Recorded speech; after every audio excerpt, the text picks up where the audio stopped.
Hey, what's up, everybody? This is the one and only Trent Be Clever coming to you once again in Tulsa, Oklahoma in the 918. And today I will be speaking about the various misconceptions of homelessness and what it looks like to be homeless, as well as those who are not homeless. Because a lot of times people have many misconceptions.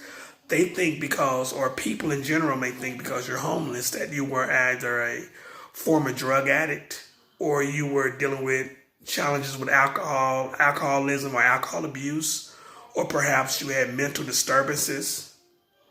But none of those may be the case. And for some individuals, it very well may be the case. But for myself, I know others who have been homeless simply because they lost their jobs. They lost their jobs and they depleted all their money and income and their savings, which sent a trickle down effect, a domino effect. And eventually they ended up on the streets or in various shelters. Other individuals, because of health conditions. Some people have different illnesses that they're fighting. And other folks are flooded with hospital bills and medical bills. Other people are elderly who are homeless, who have lots of various disabilities. And they're doing the best they can on the fixed income that they have trying to survive. And so you have people who are elderly or homeless who are waiting on disability, and people are waiting also on SSI checks and things of that nature just to get off the street or out of a shelter. And what they don't tell you is most shelters have a deadline. Some give extensions. Like some shelter may be 30 days. You may go across the street to another shelter, maybe 60 days. And then you're pretty much kicked out of that shelter. And you end up going to the various shelters. And it becomes this type of cycle. You're in and out of various shelters, trying to find stability, trying to get financial security, trying to find jobs and housing and get on your feet.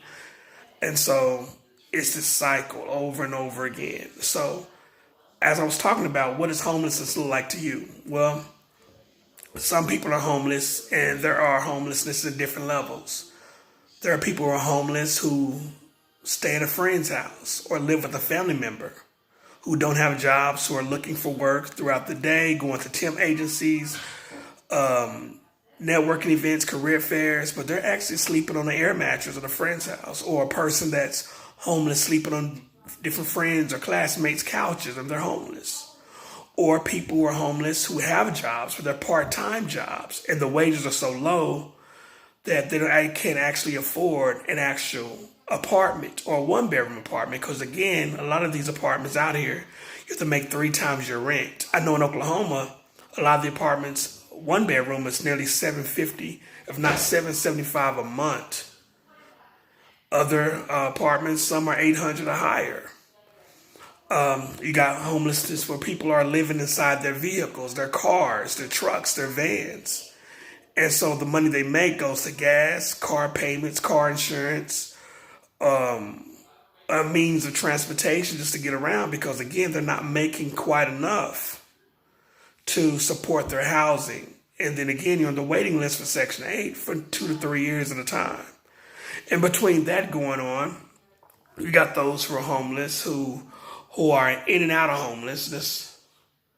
They're homeless for 2 months and they're no longer homeless again. Then 4 or 5 months later, they're homeless again because they're staying at different hotels and different motels, and they're on these temp agencies and these jobs on assignment, where 2 to 3 day assignments or 1 week assignments. They're working, let's say they're working for a company through a temp agency, right? And they're working for 1 week or 2 weeks at a time. And then all of a sudden there's no work. They go up there and there's no more work. So then what do? Because again, funds are limited, funds are low. And just because you're homeless does not mean you have to look homeless. Let me make that clear. Just because you're homeless don't mean you have to look homeless. You can be homeless and not walk around with your head hung down. You can be homeless and still, wash your clothes. You can be homeless and still bathe and take a shower.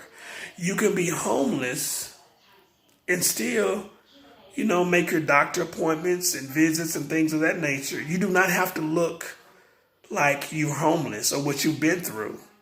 And a lot of times there are a lot of various resources in the metropolitan area, a lot of resources around the city. Sometimes it's resources that we don't know anything about. Like today, 2 weeks ago, I found out a resource. It's called Be Heard Movement in Tulsa, Oklahoma. It's located off of East and 72nd Street and Admiral Boulevard. It's a Be Heard Movement. It's they set up trailers for those who are homeless, for those who need a shower, a haircut, clothes, food, to see a case or social worker, just various resources that help those who are living on and off the street.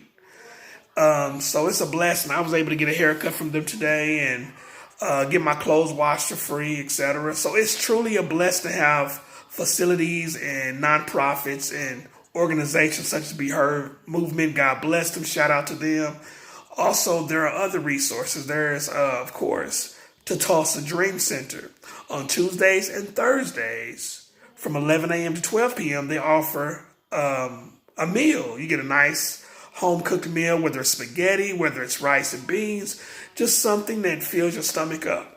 And then also on Tuesdays and Thursdays, the Tulsa Dream Center, they also offer a clothing room or clothing closet where you sign up and you can get you some clothes every 2 weeks. Say for them clothes for that job interview or clothes for a career fair or some possible networking event. You have something to wear. You don't have to continue to wear the same clothes over and over again. And you can see also possible case managers and other resources that you may need throughout the week.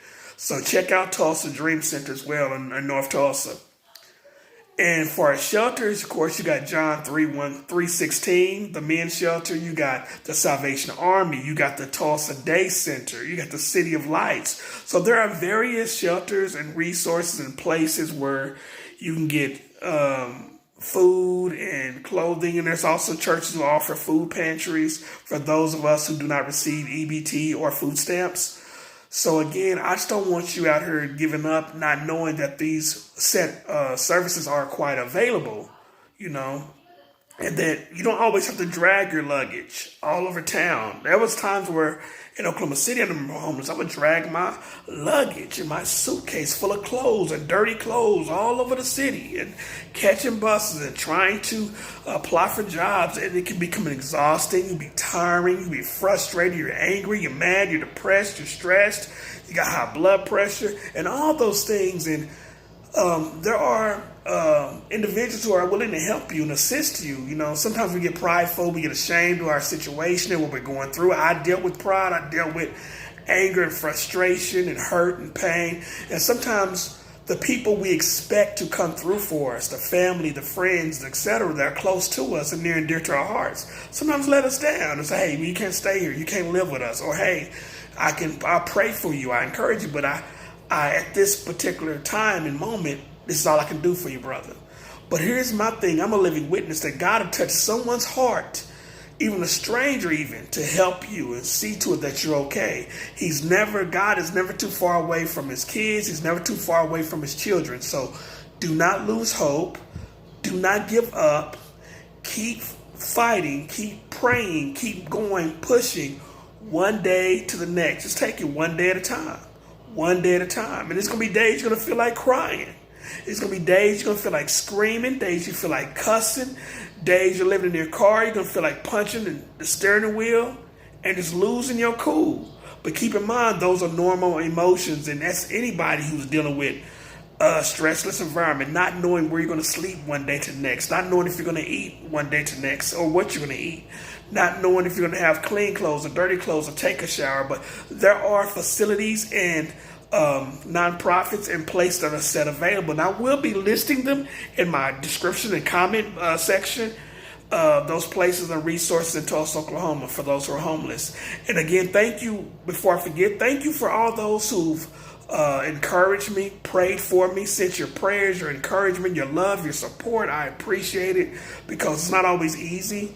Day after day looking for work and not finding it. It's not always easy applying for jobs, temp service after temp services, and then coming up short.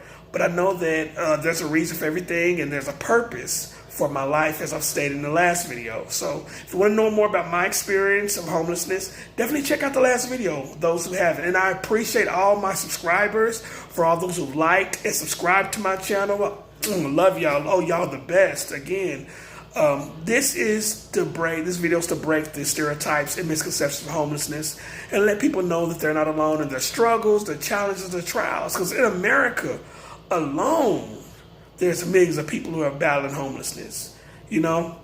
Just in the state of Oklahoma, battling homelessness. In Tulsa, there's more than 14,000 people who are homeless. More than 1,400 are homeless. 1,400. And that's just as much in the Oklahoma City. 1,436 people are homeless who go to bed every night, without proper nourishment or proper medical assistance, etc. But God always has somebody. So continue to keep praying for me, and I'm praying for you. And you may not have a place to sleep tonight. Maybe you're out looking for a place to sleep tonight. Maybe you're sleeping under a tent, because there are people who sleep in tents. There are people who sleep under bridges. There are people who sleep in boarded up houses just to find some peace of mind, a place to rest, because they get tired of going in and out of the shelter.